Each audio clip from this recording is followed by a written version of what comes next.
All right. Hey guys, welcome back. It has been a while since I have gone live. I have been all over the place working on stuff and extremely busy, but I'm really happy to be back to be live hanging out with you guys this Saturday, September, what is it, the 15th? 1 p.m. Eastern time. So yeah, we're back. So hopefully you guys are happy to see me too.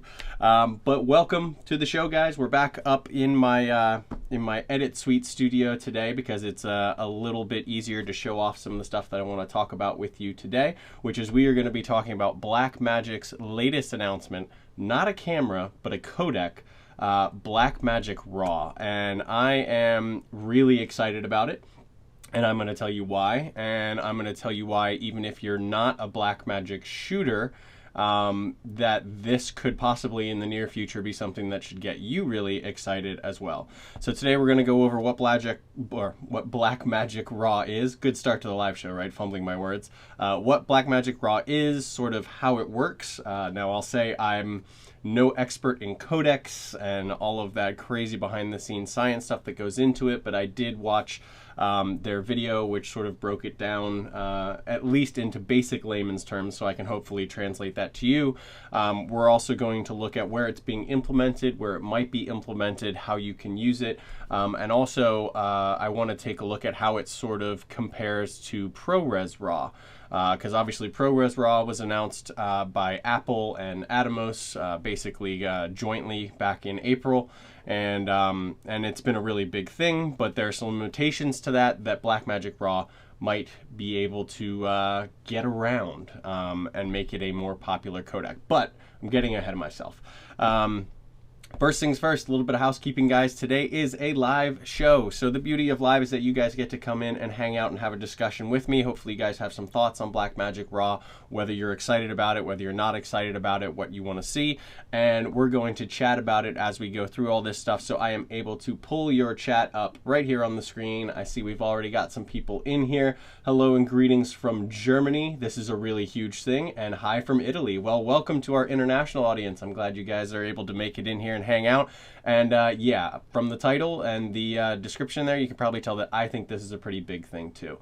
But if you guys have any questions or comments, thoughts along the way, please make sure to go ahead and pop them into the chat there. I'll get them up on the screen and I'll keep my eye on it as we're going through all of this stuff about new Blackmagic RAW.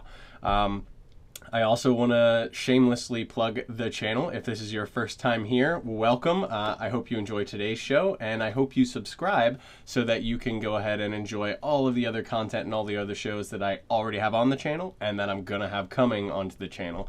And the only way to know when I go live and when I have stuff coming out is if you click that notification bell. Because as much as I try to keep to our regular schedule, I think it's been about a month since we've done a live show because everything just gets crazy.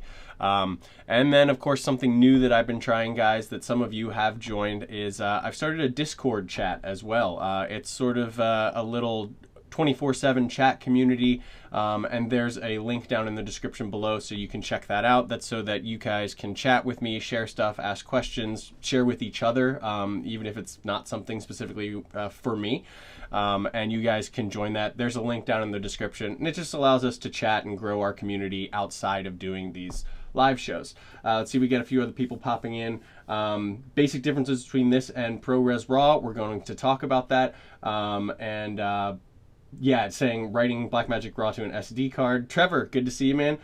Can this be implemented retroactively? Do you have to buy newer cameras to use it? All things we're going to get into. I see you guys have a lot of things that we want to touch upon. I want to make sure we get to all of it. So we're going to go ahead and we're going to start diving right into this, guys. And so the best place to start is we're going to start right here on the Blackmagic website for Blackmagic RAW. I have a link to this down in the description, guys, if you want to go through it in more detail on your own, because obviously there's a lot of information here. Brand new codec, there's going to be a lot of information. We're going to skim through this, get the basics, see what it is and sort of how it works. But I do invite you to check out down below the link to this. It's kind of buried. It's sort of on a sub page off of the Ursa Mini Pro page. So I just made it easier for you. There's a link down there to this page. So let's dive right in, guys. Let me pull the chat up on the other window here so I make sure I don't miss any of your lovely comments as we're going through. But yeah, we're going to take a look here. at Blackmagic RAW.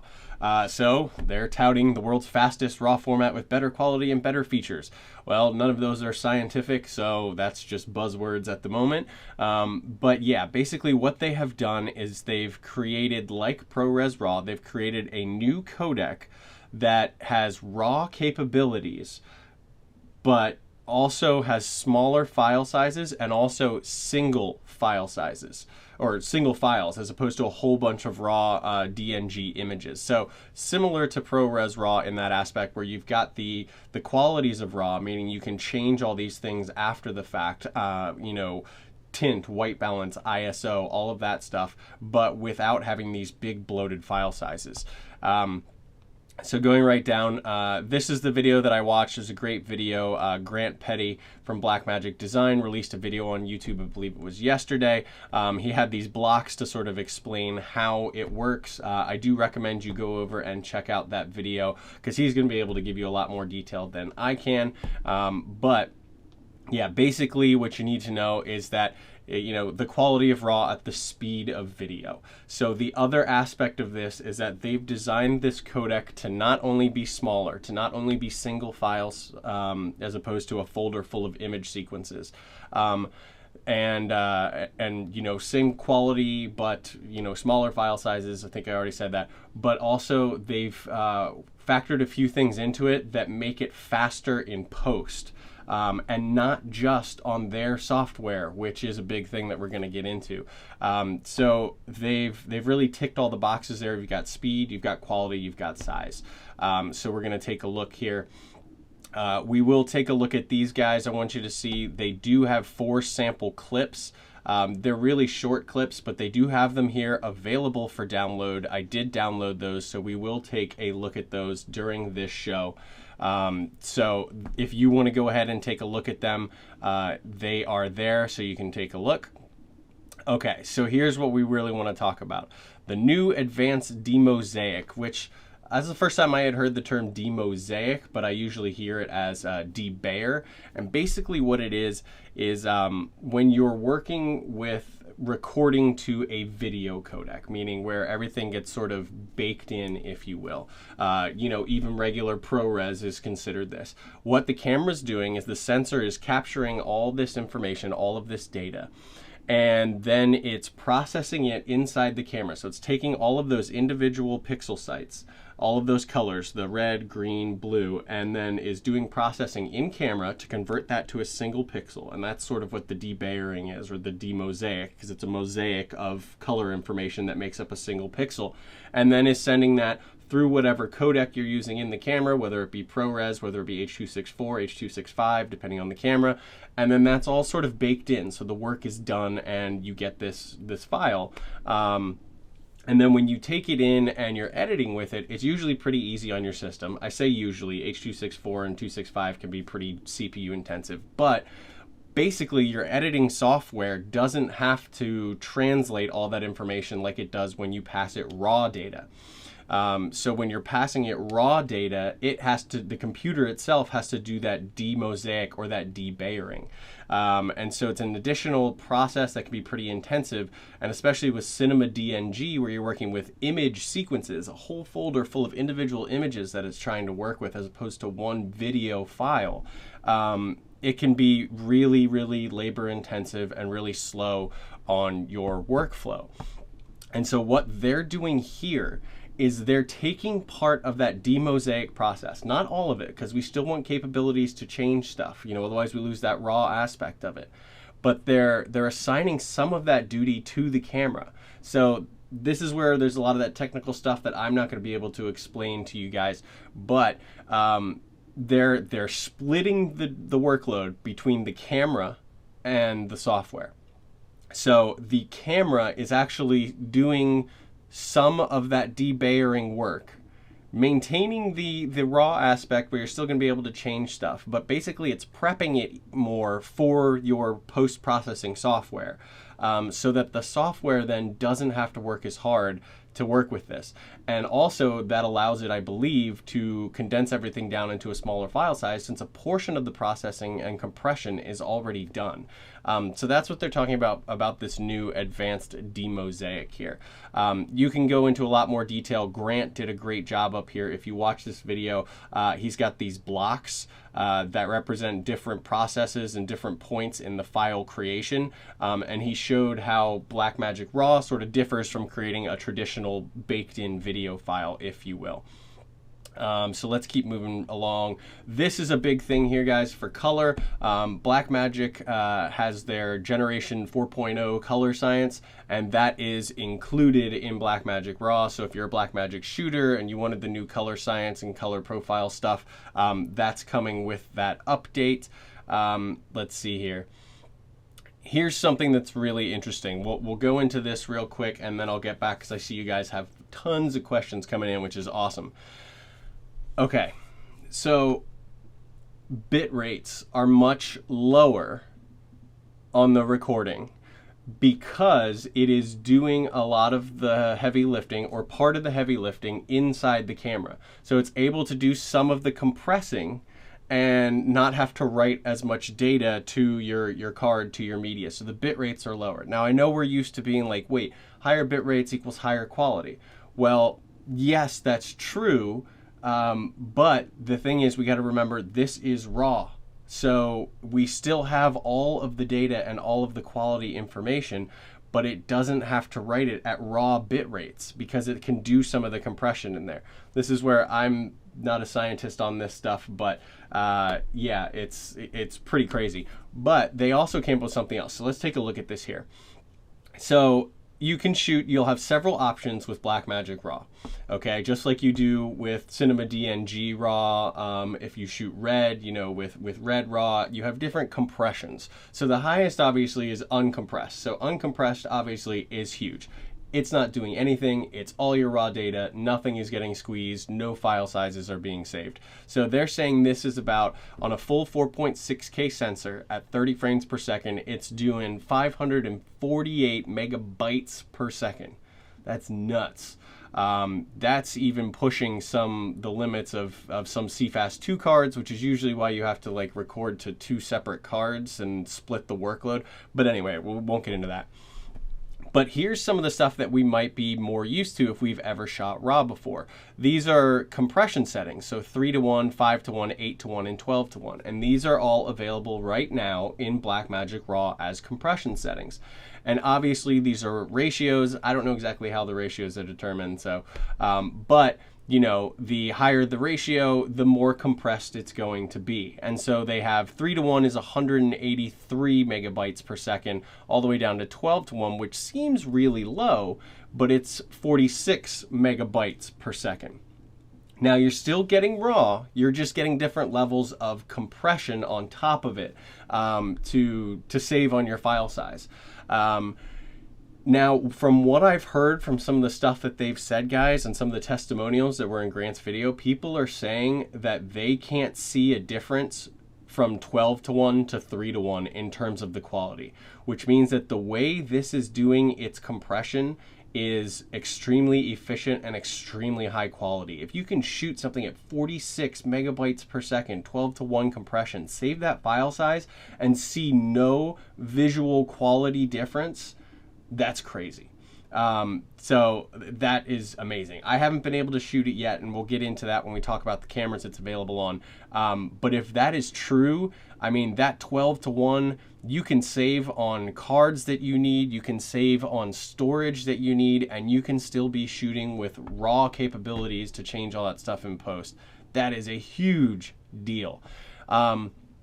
Now, another thing that's interesting about this is this here, you can see those are all in a category called constant bitrate. What that means is that no matter what's on screen, no matter what's in your frame, say you're shooting something that's pretty much still, you're shooting like a landscape shot or something like that. If you have it set to, you know, let's say you're shooting this 3:1, it's going to be capturing 183 megabytes per second for all of that data within that frame. Okay, that's within your frame that's being recorded. Now, not all images and things that are inside the frame are created equal. What if you're shooting something that has a lot of fine detail, trees blowing in the wind or something like that? They gave an example I saw of confetti shooting, or flashing lights and changing colors, or cars racing by on a racetrack. So different action, different color, changes and all that kind of stuff could mean that if you're sitting at a constant bit rate, no matter what's happening, still stuff or fast moving stuff, the codec is recording and using the exact same bitrate, which means that you might end up losing some detail when you get into those more complex frames.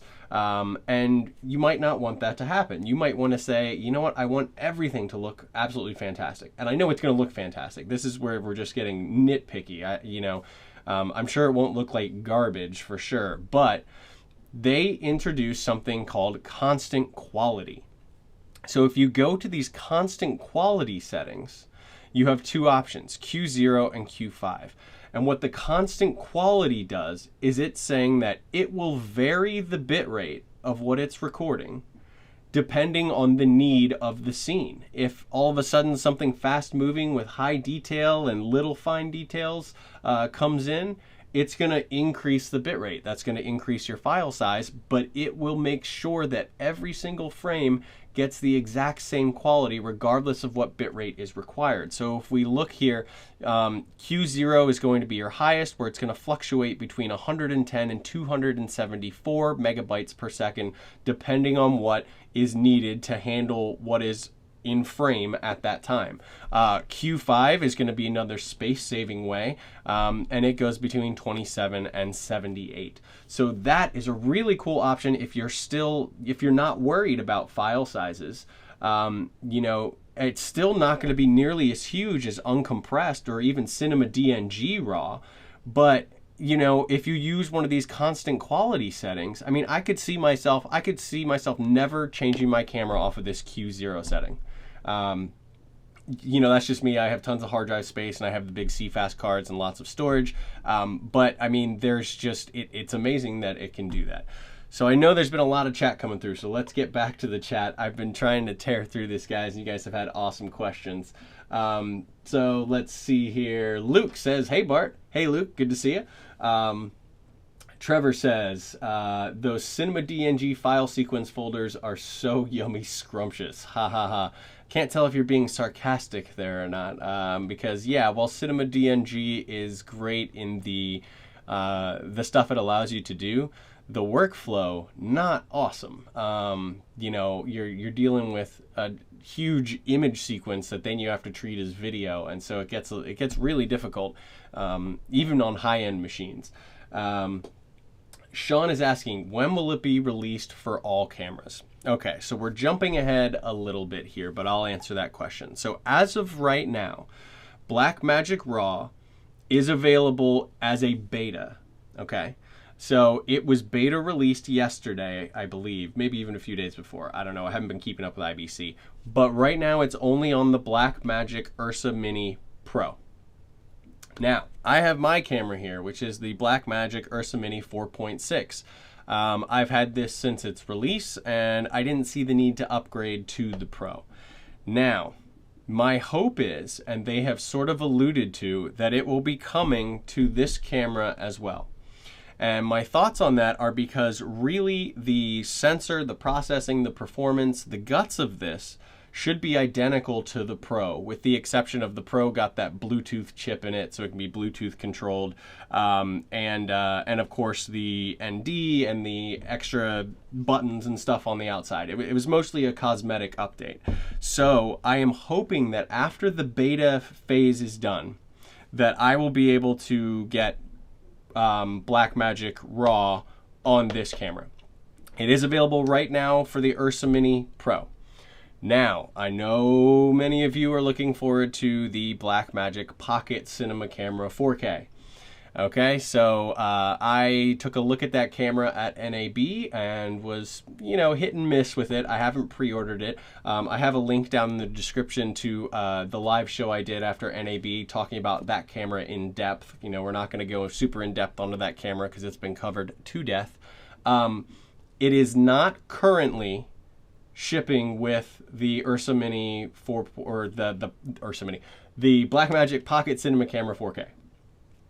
They have said in various videos different things about that. I saw one that was an interview at IBC where the rep said it will be implemented in the Pocket 4K. However, in Grant's video, Grant was a little bit more safe with it and said they hope to bring it to the Pocket 4K. Now, I do hope that they bring it to the Pocket 4K. That could actually be the push with this codec, could be the push that would cause me to say, okay, yes, I'd like to get this camera. But right now, we don't know. It's only in beta release, and it is only in Ursa Mini Pros right now. So even I, with my 4.6K, cannot currently shoot it, but I have fingers crossed that it'll come to the 4.6K, and I have fingers crossed that it'll come to the Pocket 4K. Whether it will be there at Pocket 4K release, I don't know, or whether it comes as an update a little bit later, I don't know. You know, they've said different things on that. They've said yes, and they've said maybe. They haven't said no, so I guess take that however you want. And then, of course, I would assume that we're going to see it implemented in every future camera that they release, I'm sure. Let's get back to what we got here. So Hansi said this comes for the Pocket 4K too, like I just covered. Right now, no, it does not. Because there is no Pocket 4K yet. It hasn't started shipping yet. Like I said, we've heard yes, definitely, and we've heard maybe, but we haven't heard no. But I can neither confirm nor deny because I don't have the information on that. But right now, not in the Pocket 4K. As of this date, September 15, 2018, it is not in there. Okay. Sean says compression ratios. Yeah, so we were talking about those compression ratios on there. It's amazing that it's going to come with 3:1, 5:1, 8:1, and 12:1. That's a lot of options if you want to shoot that constant bitrate. If anybody has shot RAW with the Cinema DNG on the Ursa Minis, I think, what did we have? 3:1 and 4:1 were our only options or something like that. So we have a lot more options for compression. And anyone who's worked with other RAW cameras like Reds knows that there's tons of different compression that you can do. And then those constant quality ones, those seem really interesting to me. Let's see here. Trevor says, the real question is, what are the compromises compressed RAW makes in the image to make it smaller so you can proactively decide which compression level to use? That is a good question. That'll take some testing. We're going to take a look at their footage in just a moment here, those sample clips. But from what I've heard and what the testimonials were saying actually is that even running that 12:1 compression, people were saying that they were seeing less noise than the camera seemed to used to have. They're saying it felt like a new sensor, like the quality that they're getting out of it. And I think that's just because some of that processing is being done in the camera. Now, you're right, you know, we don't know the behind the scenes nuts and bolts of what exactly that processing is, but it seems to be working out pretty well. So we'll take a look at that in just a second. There's so much stuff to look at with this. I'm so excited. I don't know if you guys can tell. Let me take a drink of water here. Luke says, this is going over my head too fast. Please simplify. Okay. Sorry, I had to go a little bit fast because there's a lot that we want to get through. But Luke, basically what we're getting here is a brand new codec similar to the style of ProRes RAW, where instead of recording video, okay, video meaning that your white balance is baked in, your ISO is baked in, all those things, it's compressed and processed in the camera, and it spits out, you know, a .mov file or .mp4 file or whatever, and then you can grade, you can shoot flat and you can grade it, but the essential information is in there. RAW allows you to, like shooting a RAW photo, change after the fact stuff like your ISO, your tint, your white balance, because it's all metadata. So it means you have all of the sensor possibilities and information in that file. And traditionally, the way that that's been done has been very big file sizes. It's been very difficult to work with because it actually shoots sequences. So there's a file for every single frame. What this is doing is taking all of that having the camera work a little black magic, if you will. Sorry, that was a dad joke. That was terrible. And reduce the file size, make it easier to handle in post, saves all of that ability to adjust that metadata stuff, and puts it into one single file. So that's the gist of what's going on. Let's see here.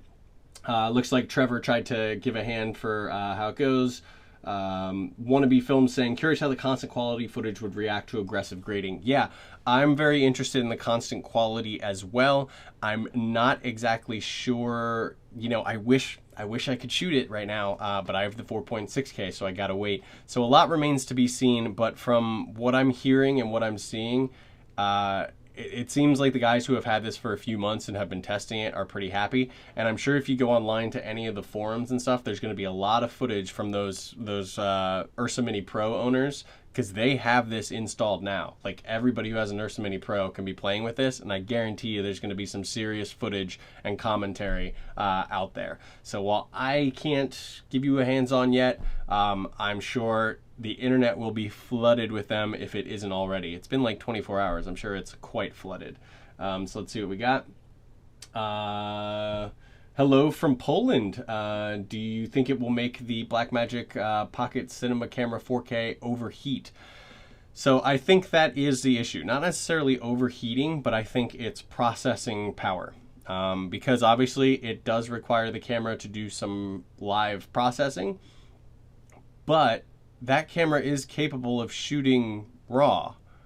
So, you know, I don't know. Like I said, I don't know the science behind it. I'm sure heat and processing is probably the stuff that they are testing and adjusting and making sure that it can handle right now for the Pocket 4K to have this codec, but it remains to be seen. My guess would be maybe it's heat that, you know, they haven't said that they can't do it, but I'm sure those are things that are in their mind right now.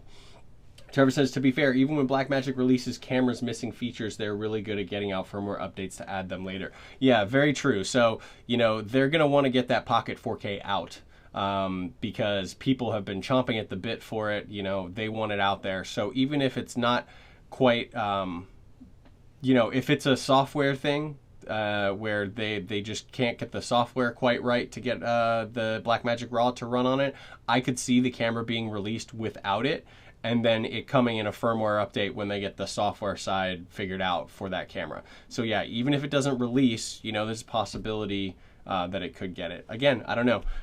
You know, this camera, I bought it and it had a completely different operating system. And of course I'm talking about, sorry, it's covered by the chat, my 4.6K. It had a completely different operating system, completely different everything. And then they updated it along the way and really turned it into a whole new camera for me and made me absolutely love it. So there we go. Trying to make my way through these comments, guys, so that we can take a look at some footage and some other stuff here. Hello, I have a question regarding Metabone speed boosters. I have a huge collection, which would better the Okay, so we're not talking about Metabones and speed boosters and you know, focal reducers. You're talking about the 0.71 or 0.64. So unfortunately, I can't help you out with that today. I've also never used a 0.64, so I can't help you with that question at the moment, but maybe I'll do a video on it in the future. But we're going to try and stick to Blackmagic RAW questions for today if we could. And he says, I don't want any vignetting when shooting on the Blackmagic Cinema Pocket 4K. So, and I couldn't even answer that if I wanted to right now, because I don't have the Pocket. Well, no consumers have the Pocket. I'm sure some testers are out there, but I don't know. I've heard that the regular Micro Four Thirds speed boosters work, but as for which one, I don't know. I can't tell you yet, so hopefully we'll find out. Bold and Visuals. Now we know why Blackmagic was being mum about adopting ProRes RAW. Yeah, so when I talked with them at NAB, you know, obviously one of the questions was, is it going to get ProRes RAW? Because it shoots RAW. It shoots ProRes, so it seemed that they could put in ProRes RAW, but we didn't know if they were going to really adopt somebody else's format, and they were kind of skirting around it. Yeah, they said they've been working on this for about 2.5 years, so yeah, they had an ace up their sleeve for sure. Let's see here. As far as I know, they haven't said which adapters are supported yet. Okay, Trevor, yeah. So maybe somebody in the chat can help 8-Bit Zoe with that answer, but unfortunately, I don't have an answer that I can give you 100% right now because I don't want to give you the wrong information about an adapter for the camera that I don't have in my hands. So, but anyway, let's get back in here. We're going to go over a few more of the details on their site there, guys, and then we're going to look at some of the footage here. Okay, so we're back in here. So we went over all these encoding methods. There's, like I said, guys, there's so much information. So extremely fast raw performance. So I want to touch on this. Like I said, they're doing some of the debayering or demosaicing and compression in camera to make it lighter of a workload on your system at the end. Now, one of the amazing things here is that, okay, so it's multi-threaded, works across multiple CPU cores. So yeah, we knew it was pretty much CPU intensive a lot of the time, but Blackmagic RAW is also GPU accelerated and works with Apple Metal, CUDA, and OpenCL. So they are working with pretty much everything out there GPU-wise, with the exception of, I guess, AMD. I mean, AMD is working with Apple, so Apple Metal will work for acceleration with AMD cards. Sorry about that. But it's allowing it to be GPU accelerated for processing of this stuff, which means it's able to run buttery smooth. And I will show you guys that with the sample stuff. But yeah, super smooth for editing. It's going to be real easy on your system. It's already a smaller file size. This is just awesome. I mean, look at this. They're saying that at 8:1 constant bit rate, at full 4.6K, they're getting the equivalent of 306.67 frames per second playback. So that's 12.7 streams of 24 frames per second. This is on an iMac Pro 18 with the Vega 64 card, they say right there. But yeah, you're going to not have a whole lot of trouble processing this stuff. Let's go to just Ultra HD. 18.5 streams at 24 frames per second. That's pretty freaking cool. Let's see here. So this is what I was talking about raw stuff. So the metadata is saved into your file. So the camera is going to be putting in all sorts of information like frames per second, shutter speed, ISO, white balance, tint, name of the camera firmware. All these different things will be embedded in the metadata of that file. But now they have something new that's going along with it. That's called a Sidecar metadata file. And so what it's going to be is it's a file that is right beside in your folder your Blackmagic RAW file. And what it is anytime you make any tweaks to the metadata, say you want to change the ISO, say you want to change the tint, say you want to change anything from the way that it was shot, as opposed to being destructive and changing it in the original file, you save a new copy, it'll save a new copy of the Sidecar file next to it. So as long as that Sidecar file is always in the same folder with your thing, it will apply your latest preferences to that clip without being destructive. So basically it's a set of instructions that's going to show you what's going on, or tell the system, the player, the software, whatever it may be, how to handle that stuff. So yeah, I wish I could show you guys that. I don't have DaVinci Resolve 15.1 right now. 15.1 was just released to go and be able to do Blackmagic RAW. I don't have that, so I can't go through and show you guys that, but I can show you these Sidecar files and stuff because this is another thing on the website that I recommend you guys go ahead and play or download if you want to check this out. There is a link in the description down below, but they released a Blackmagic RAW player currently available for Mac OS X. And so we're going to take a look at some of the footage here with that player, and I'm going to show you those Sidecar files. I see the chat's blown up, so let's take a quick peek at that and see what we've got in here. Where did I leave off? There you go. Zach's asking, why are all these tests on Mac? Because at the moment, it is... so at the moment, the Blackmagic player is only out for Mac. However, Blackmagic RAW and all of the stuff is going to be available. This is really important. It's going to be available on every platform. PC, Linux, and Mac OS. no problem. It's not good. They tend to work with Mac stuff, but this is going to run on absolutely everything, which is great. I happen to be on a Mac at the moment, so I can utilize this player here. I'm sure they're going to have the player come out for the other things, hopefully really soon, so you guys can check out this footage. Let's see, Bolden's, now we need to get Blackmagic to put out their own custom workstations. Yeah, well, they've got that eGPU thing, so they're getting towards it. Trevor says, I'm not a huge fan of sidecar files, although it is an efficient way to track changes. Yeah, I could see the management of a sidecar file thing being a little crazy, but we'll take a look at it. It certainly is better than a ton of Cinema DNG image files, so I'll take that. And the Post Color blog, hey, good to see you, man. OpenCL is open source, so it'll work on any system. I actually have that on my Windows laptop. I haven't played with the footage yet. Excited to see how it plays. Well, that is a great segue. Let's get right into it, guys, because we want to see some footage. We've gone through stats and numbers, and we can only do so much of that. So let's see here. Let's pull this up. All right, guys. So what I've done here is I went ahead and I downloaded the player. So I downloaded the player, installed it, and basically now I'm able to play these files on my Mac. There's nothing special. This is just I think it's like a 2015 iMac 27-inch. So I'm not on some high-end computer like the new iMac Pros or anything like that. But here we go. So here's the clips that were available on the website, so you can go ahead and download them as well if you want to check them out. But here are the .braw Blackmagic RAW clips. There's 4 of them, and these are the sidecar files that go right alongside them. So as you can see, .sidecar. And so they share the exact same file name, and so that's how it knows that this sidecar file is paired with this clip.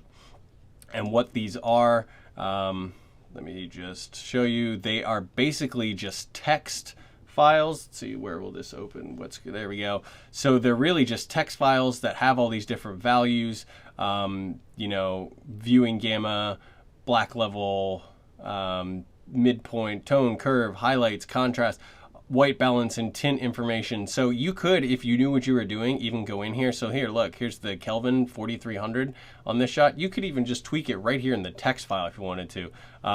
Oop, don't do that. I wouldn't necessarily recommend that, but you know, you could. So there's that. But let's take a look at clips here, guys. So let's open this up. Sorry, it opens in my other screen. But here we go. I'm going to move my chat window. Bear with me just a sec, guys. Okay, so here is a clip. Full 4.6K, Blackmagic RAW. Plays absolutely fine. So this is playing through technically the Blackmagic RAW player, but it gets pulled up automatically into the player through Mac OS X right now since I have it downloaded. And yeah, it's playing just fine. Grant demonstrated this too. I mean, I can scrub through everything.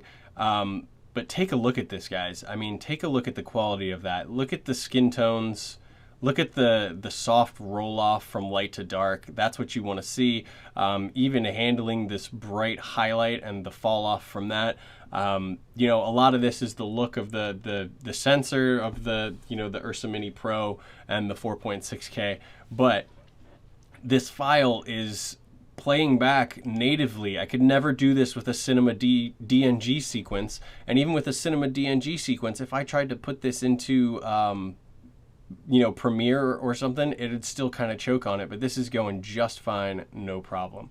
Let's go ahead and take a look at another clip here, guys. All right, sorry, they keep opening on the other screen. I got to bring them over.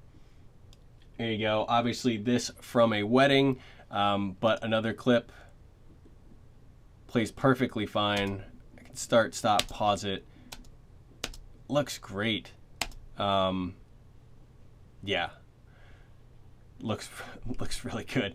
Okay, so let's go with this clip. Let's bring this over. This is a little bit of a low light one, which these cameras have been slammed for not being great at. But you know, there's a little bit of noise in this, but it actually looks pretty good to me. Shot in some slow-mo too. But yeah, so this is ProRes RAW. Wow, look at that. Or not ProRes RAW, Blackmagic RAW playing natively in OS X using the Blackmagic RAW player. Just awesome. Let me show you guys one more clip, and then I'm going to show you a cool trick with this Sidecar file here. So here's another one. I guess somebody was testing this at a wedding, obviously. So here we go. Last one. Nice dynamic range there. Can see outside, can see inside. Looks like it was natural light. Awesome. So what I want to do, let's take a look at this one. So hang on, I'm gonna pop back to the chat so we can talk here real quick, and then I'm gonna show you guys a trick with those Sidecar files. Let me bring this here. Sorry guys. Okay.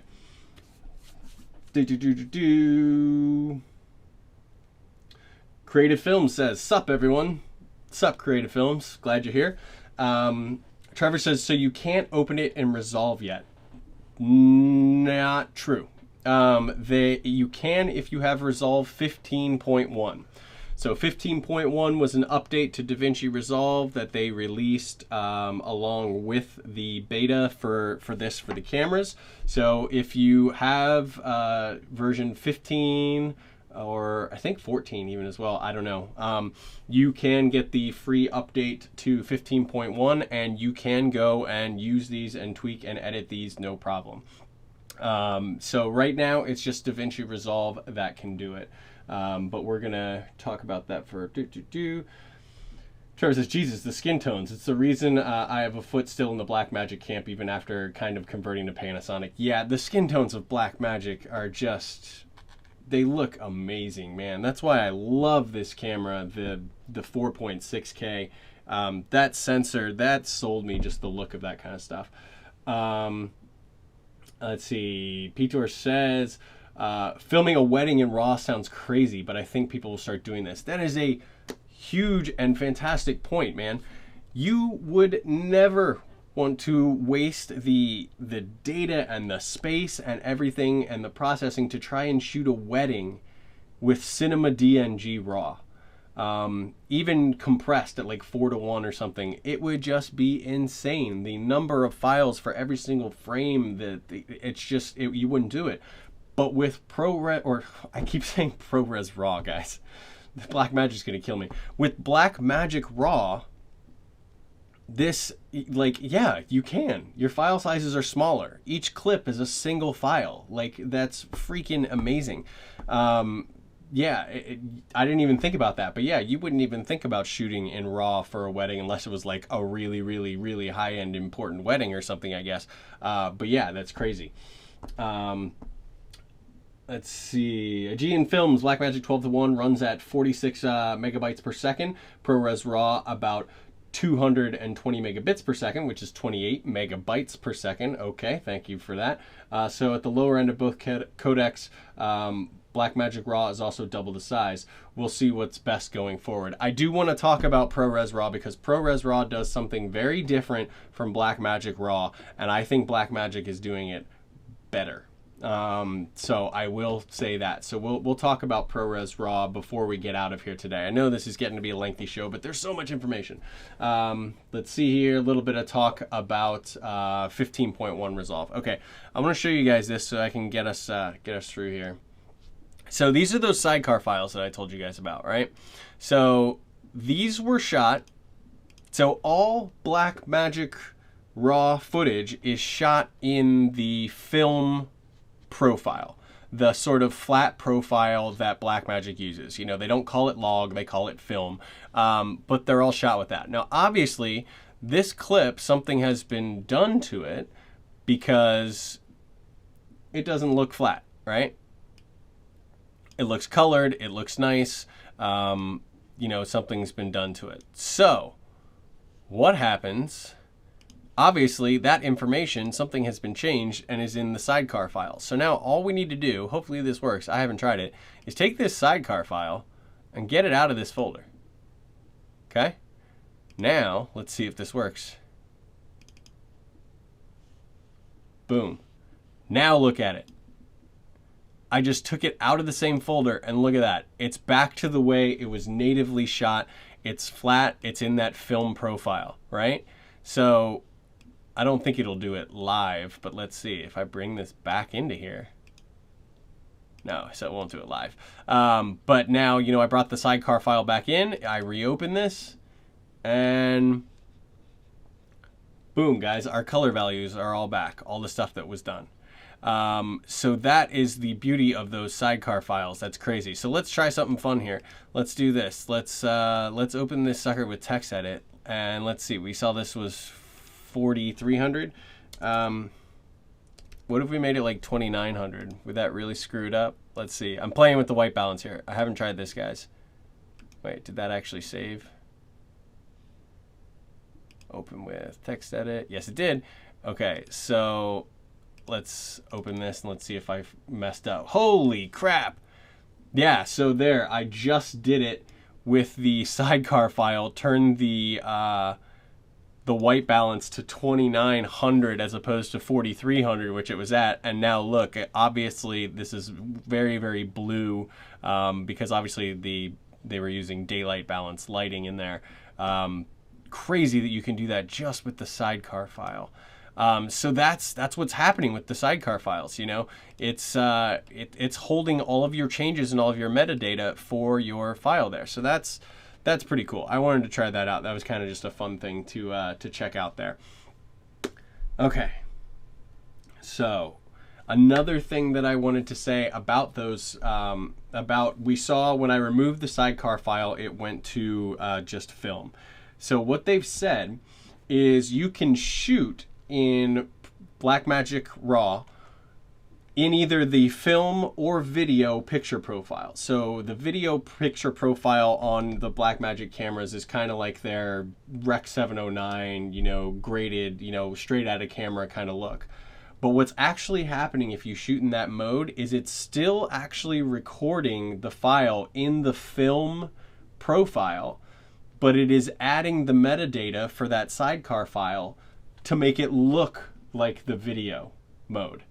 So when you get it onto your computer, yes, it's video mode because that Sidecar file is telling it to look like video mode. It has all the values in it that it needs. But then if you ditch that Sidecar file, even if you shot in video, it actually recorded in film. And that's kind of cool. So it reduces your need for like a monitoring LUT or something special to put in there. Just set the camera to video, get it looking good and shoot, because you're always shooting film, you're always shooting RAW, and you can tweak all that stuff afterwards. So that's pretty cool. That was something that he just mentioned and glossed over, and I was like, that's actually kind of a big deal. That's kind of a cool thing. Let's see here. Sean says, editing in text, that's crazy. Yeah, that is kind of crazy. I don't think that would be your traditional method of tweaking it, but just to show you that it is just metadata that's being read by whatever your software is. In my case, it's the Blackmagic player, but if it were DaVinci Resolve, you know, it's reading from that Sidecar file what to do to the RAW, the Blackmagic RAW file. So that's pretty cool. Obviously doing it through software, and then they showed with DaVinci Resolve you actually can click a button that just says save new Sidecar file, and it'll overwrite it so that the stuff you've done to it, if that's the way you want it to look, will stay with it the whole way. But yeah, it retains the original flat looking image untouched, which is cool. Let's see here. That means you can change your settings or change your, yeah, okay. So I think what you were trying to say there is you're talking about changing it to look like a LUT. So yeah, you could probably make a Sidecar file that does like a series of changes that you like, almost like a preset, like a LUT that could do. So yeah, possibly. I mean, at that point, why wouldn't you just use a LUT? Because a LUT basically is just the same thing. It's a set of instructions, but I guess that's possible. Wannabe Film says, can you duplicate a Sidecar file and apply it to a different clip? Yeah, I don't see why not. So let's see here. I don't know what the benefit would be, but let's give it a shot here. So I'm going to open this up. So I've got that Sidecar file. Okay, so there's nothing in here There's nothing in here that says besides the name of the file, or yeah, there's nothing that links this in the text to that particular one, right? So let me do this. So I'm going to pull this Sidecar file for this last shot out. So it doesn't have one. I'm going to take its name here, copy that, and I'm going to take this Sidecar file, which obviously has different color settings, and paste its name there. So now this Sidecar file, which was telling you how to color this one, is now named and paired with this one. So it should tweak it. So let's see what we get. Well, it's hard to tell because it's just a slightly different color thing. But yeah, it knows there's a Sidecar file. And so yes, you can copy and change them as long as this file name up here pairs with the Blackmagic RAW clip. You can duplicate Sidecar files and put them to different ones. So that's pretty cool. I've now butchered my footage, and I'll have to remember how to put it all back. But you know what? That was a fun little experiment. That was a good question. Wannabe Films admits, says, I don't know what the benefit would be either, just other than the fun of trying. Yeah, it was fun to try. So thank you for that. We do know that we can do that. Okay. Let's see here. I'm looking forward to Blackmagic Pocket Cinema 4K and this new RAW format. It'll be a great combo. Again, just want to state that as of right now, it is not in the Pocket 4K. Okay. We've heard both yes, it will be, and we've heard more probably believably from Grant Petty himself, they hope to. They're trying to. I think it will be, but as of right now, it is not confirmed. But they have not. The one thing they have not said is no. So take that however you want to take it. Now, guys, I did mention ProRes RAW in this, right? So ProRes RAW came out back in April. Everybody was really excited about it because it shares the same kind of thing. Basically, the advantages of RAW, but smaller file sizes, single file size, and all of that. But ProRes RAW and Blackmagic RAW are implementing things a bit differently. So Blackmagic RAW is doing part of that processing ahead of time and making their files extremely easy to process and read. So let's see here. Apple ProRes RAW runs things a little bit differently, and like I said, I'm no expert on video and all sorts of stuff. So here, or I'm no expert on codecs. I'm sort of an expert on video, but I want to show you guys this. This is from the Apple white paper on ProRes RAW. So this is a conventional video file. So this is sort of what I talked about before. You have all of these, red, green, and blue data points information. In the camera, it does the demosaic and processing, and then creates an RGB image. So it turns them all into pixels here, and then outputs a conventional video file. By conventional video file, meaning like a ProRes, an H.264, something like that. It's already done. But then the way ProRes RAW does it is it has the Bayer image. It then takes that directly into a ProRes RAW video file. So notice something's different here. Blackmagic has a different step in here, and then pops it out, and this is all in your software. Decode, demosaic, and process, then you get your image. This is very similar to the way traditional RAW goes, except that it's putting it into a single file here, right? Who's texting me? But anyway, what Blackmagic is doing differently is they are taking part of this demosaic and process and putting it here in the camera before you get your single file, which means that on the back end, it is lightning fast. Yeah, that's awesome. So there is a difference between the way they are going about this, even though we're achieving similar results in terms of quality and raw capabilities and stuff like that. Yeah, so there is a difference. Another difference, and this is a big one, ProRes RAW is Apple's format. That means it is only workable in Final Cut, okay?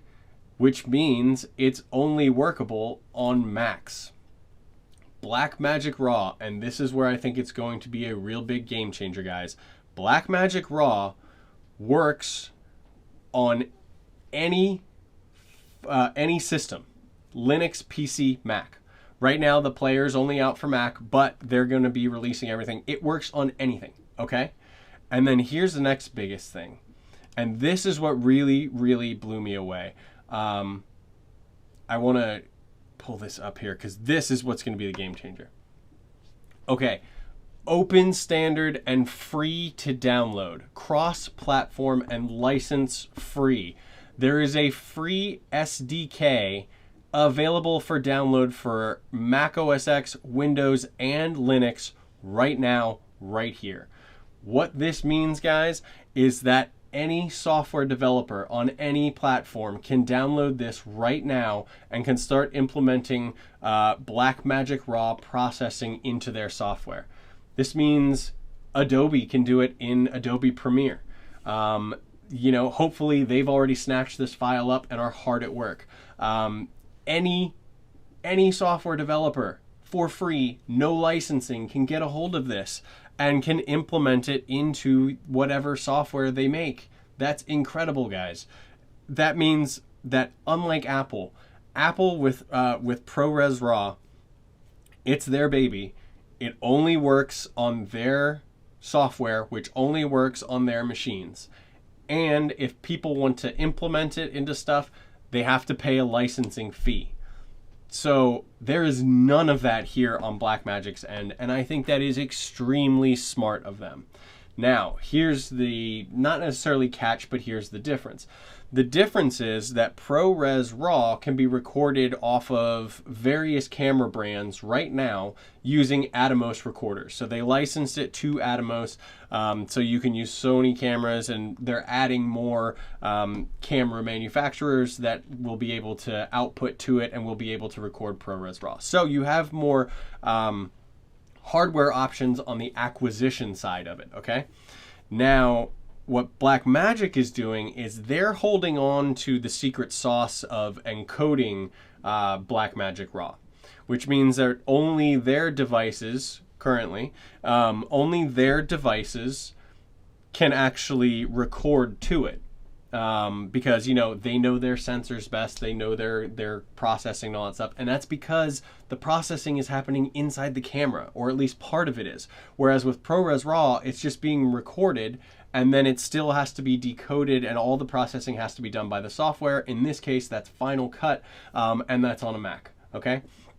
So now you have this ability with Blackmagic RAW, if you have a Blackmagic camera right now, to record it, and then hopefully in the near future you'll be able to edit it on Linux, PC, Windows, Mac OS X, whatever you want. You know, maybe it'll come to Final Cut. Maybe they'll pick this up. It should hopefully be in Adobe. It's already in DaVinci Resolve. There's already a Blackmagic player, and God knows what other software developers or other companies want to get this SDK and make it readable on every single platform for free. That's freaking awesome. So that is going to be the game changer with this, I think. Now, where I think it could also be a game changer for non-Blackmagic camera owners, okay? I think that with stuff like, okay, so Atomos is really the pusher of ProRes RAW right now, okay? So they're with Apple, they have these recorders, they're able to take in stuff from all these different cameras. Because Apple doesn't make cameras. I mean, they make iPhones, but they don't make cameras. And so the recorder is doing the work and is pulling that stuff in there. Well, Blackmagic, if you'll remember, makes some monitor recorders too, called the Video Assist. And they have one called the Video Assist 4K. And it is small, and it does SDI, which is what's necessary for RAW. I actually took a look at that at NAB a few years ago when it first came out. I have a link to this description, or link in the description down below if you guys want to check that out. It's been out for a while, but I could see them coming out with a new kind of video assist, right? Where they built the capability into it to accept raw outputs from other cameras, similar to what Atomos is doing with like the Sonys and you know, Panasonic EVA1 and stuff like that, to accept that output and encode it into Blackmagic RAW. They even expressed in Grant's video that, yeah, they've done a lot of sensor profiling while they were working on this, and alluded to maybe they've even profiled some other company sensors. And they seem very open and willing to work with other companies who may want to implement this and may want to share their specs so that Blackmagic could put out a recorder that could know the camera's sensor and could put in the correct metadata and could spit out Blackmagic RAW from any other camera that we want. So guys, that is where I think that in the future of this, it might become a big deal. You could possibly be shooting Blackmagic RAW from a Panasonic EVA1. You could possibly be shooting Blackmagic RAW from a Sony FS5 Mark II. Who knows? You know, if it could output RAW, in theory, it could go to this. Now, they would have to do a lot of work with that company to make sure that they're optimizing it for that camera's sensor and all that kind of stuff. So there would have to be some cooperation there. But, you know, it does seem like a cool possibility. And for right now, I am super excited about the possibility of two things. Two things that I'm pretty confident will happen.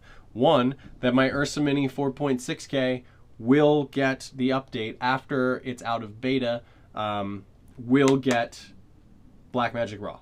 That's awesome. Second thing, I'm pretty confident that Adobe will implement Blackmagic RAW into Adobe Premiere. The SDK is absolutely free, and Adobe prides themselves on being to take pretty much any camera format out there and work with it. And this standard is out there, and it's CPU and GPU accelerated, works with CUDA, OpenCL, and Apple Metal. Doesn't matter what freaking system you're on. Doesn't matter if you're PC or Mac.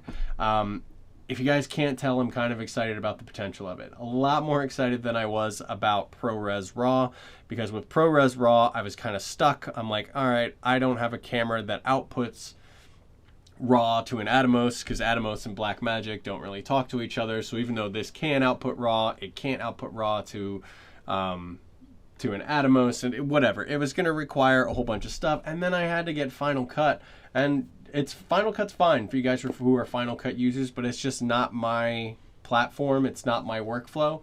So there was no way I was going to completely switch over to a new NLE just to play with this new codec. And now with Blackmagic RAW, it doesn't look like I'm going to have to. So let's see, is there anything else? No, I think I made it through everything, and we are just about at the hour mark. I appreciate you guys hanging in there.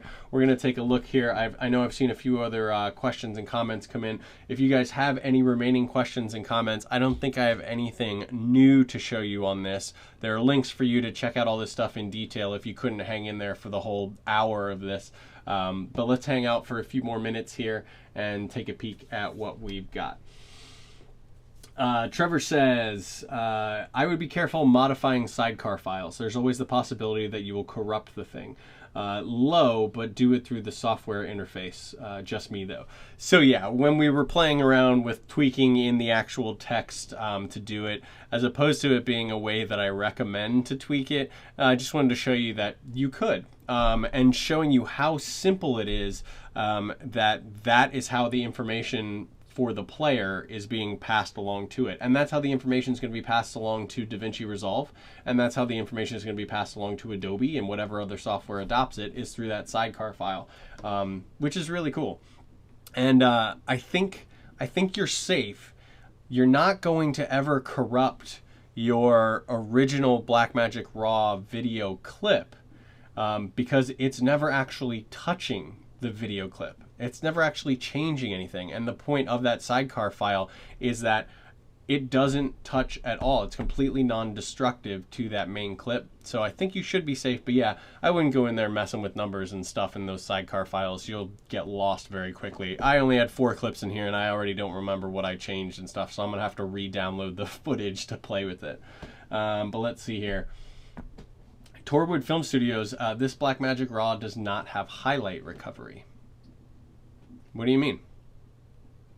I haven't seen the actual settings and what's in DaVinci Resolve right now, which is, again, the only actual NLE software that can do all those tweaks to the metadata and all that kind of stuff. But anyway. Oh, I see you have a follow-up. Blackmagic RAW is nowhere near DNG for highlight recovery. Good to know. Okay, well, I look forward to hopefully being able to shoot it and test it. And I'm sure there are lots of guys out there, like I said, who have those Ursa Mini Pros who are testing it, and I'm sure they're putting them through their paces. So I'll take a look at that and see if anybody has any comments or sample footage out there of poor highlight recovery, because that's good to know. Thank you for sharing there. Let's see here. DW Rose 77062 says, so it does not currently work on a Windows PC with DaVinci 15.1. Sorry, I am confused. Yes, it does. So right now, whatever platform you have DaVinci 15.1 on, yes, it works. Right now, the only platform that this player that they put out, so let me show you. Where was the player? So this player, just basically, I think they just popped this out just so that you could look at those sample clips.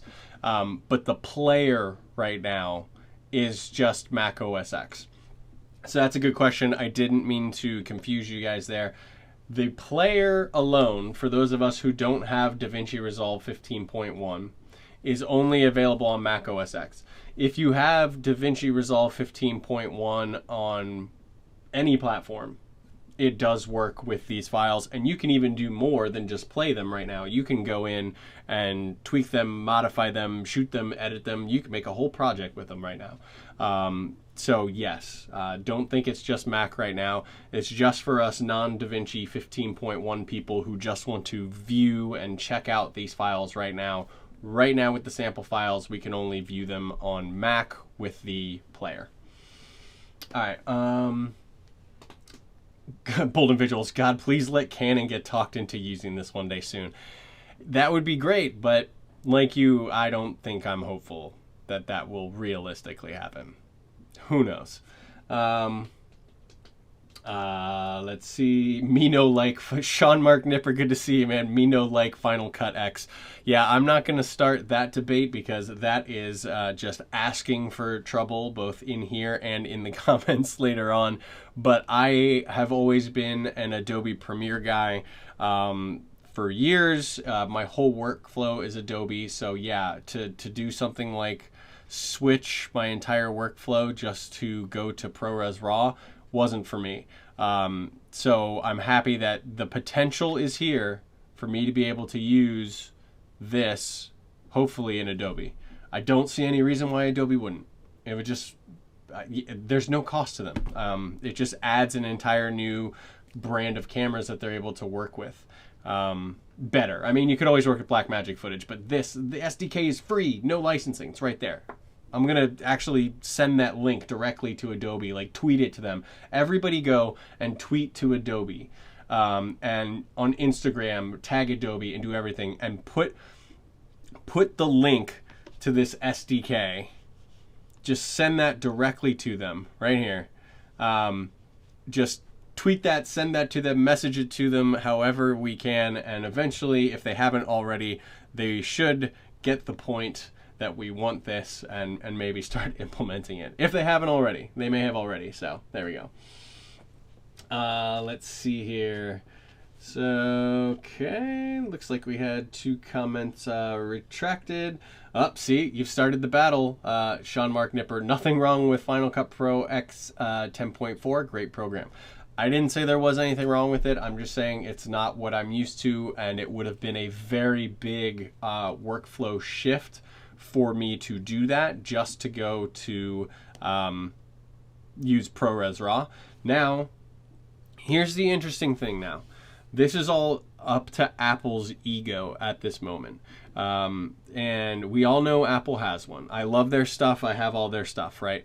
But they like to be their stuff running their stuff. Will they take this free SDK and will they implement it into Final Cut X? Or are they really going to be just like, no, ProRes RAW or bust? So that'd be interesting, because this is free even to them. So, you know, it could be a wonderful thing where they do adopt it and we could see it in, you know, Resolve, Premiere, and Final Cut all working great because it's optimized for Apple Metal. Blackmagic had no problem with it. They were like, yeah, let's optimize it for Apple Metal GPU acceleration as well. So that would be great. But let's see here. Looks like we're winding down. I'm going to close this up in just a minute here, guys. We're just over an hour, which I know is a lot, but this was a big topic, and I really wanted to talk about it. Bold and Visual says, what's on the grill for later? Man, I wish I was outside grilling, but unfortunately I have a ton of editing to do both today and tomorrow, so I'm going to be in this room for a long time this weekend getting stuff done. But anyway, talking about this weekend and talking about tomorrow, that was a perfect segue. I had originally another show planned for today, guys, but this popped up and I was like, this needs to be looked at, this needs to be addressed. So I pushed this into the schedule, but I don't want to lose that other show. So we are going to do 2 shows this weekend, guys. So I'm going to be doing another live show tomorrow at 1 p.m. Eastern time. And some of you may have seen this, but we are going to tomorrow be talking about all of these cameras that are coming out. Obviously, we may have some new thoughts on that Blackmagic camera, you know, with the possibility of this Blackmagic RAW. But, you know, we've got 2 announcements still to come from Sony and from Panasonic. So everyone has cameras coming out right now. And I want to take a look at these because I haven't been able to keep up with them. So I want to look at some of the specs of some of these things with you guys and want to hear your thoughts. So if you're around tomorrow, 1 p.m. Eastern time, and you want to hang out and talk about some cameras and try and figure out what in the world is out there, because everybody has something right now, that's where I will be. So I really appreciate you guys hanging out with me on this one. I'm going to go ahead and close it up because, like I said, I do have a lot of work to do. But I hope you guys enjoyed the show. If you did, please go ahead, give it a like. Make sure you're subscribed to the channel. Make sure you've clicked that notification bell. And make sure to continue the conversation over on the Discord chat. There is a link down in the description below, guys. We can continue this Blackmagic RAW conversation in there. So I encourage you to check that out and join. And guys, I am going to get to work, and I'll see you tomorrow. All right, guys. See ya.